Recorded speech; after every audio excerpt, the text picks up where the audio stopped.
नमस्कार. या बघा ताई कुठून आलेत माहिती आहे का? येरवडा म्हणजे पुण्याच्या इथंच आहे येरवडा. त्या परिसरातून आलेत. ते दररोज लाईव्हला माझ्या बघायचे की दादा तुम्ही काहीतरी आम्हाला माहिती सांगताय, आम्हाला शिकायला मिळतंय. आणि त्यांनी एक दिवशी मला मेसेज केला की दादा मी तुमच्या दुकानात येणार आहे आणि ते तुम्ही शिवताना ब्लाऊज मला पूर्ण बघायचे. म्हणजे नेमकं हे सगळे ब्लाऊज लागलेले असतात ना फिनिशिंगचे, त्यांना उत्साह होता की बाबा चला आपणही बघावं आणि आपणही शिकावं. मग त्यावेळेस मी ताईंना म्हटलं या. आलेत आणि त्या स्वतः माझ्यापाशी एक तासभर बसून हा ब्लाऊज शिवताना बघितले. तर आता मी कसं सांगितलंय, काय सांगितलंय हे त्यांच्या तोंडी तुम्हाला सांगतील. तर बोला ताई मग. हा ब्लाऊज मी आता पूर्ण कंप्लीट बघितला दादांनी शिवताना. मला म्हणजे फिनिशिंग मी त्यांना 2-3 वेळा मेसेज केलेला की दादा माझ्या ब्लाऊजला फिनिशिंग नाहीये, तर मला फिनिशिंग मध्ये ब्लाऊज शिकायचं.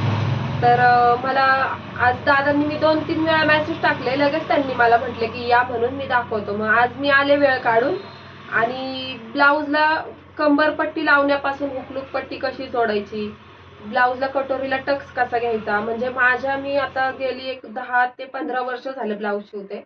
पण मी दादांकडे आले ना, मला बरंच शिकायला मिळालं. इवन मला असं वाटतं की मी इतके दिवस चुकीच्या पद्धतीने ब्लाऊज शिवत होते. म्हणजे खूप माहिती चांगल्या पद्धतीने त्यांनी शिकवलं. नख मारणं काय असतं फिनिशिंगसाठी हे मला काहीच माहिती नव्हतं. मला आज माहिती पडली दादांमुळे.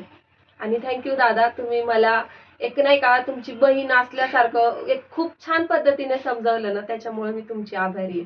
काय आभारी वगैरे काय नाही. हे मी माझं काम चालूच असणार आहे आणि कोणाला जर वाटलं ना असं काही अडचणी शिकायच्या, बिनधास्त यायचं.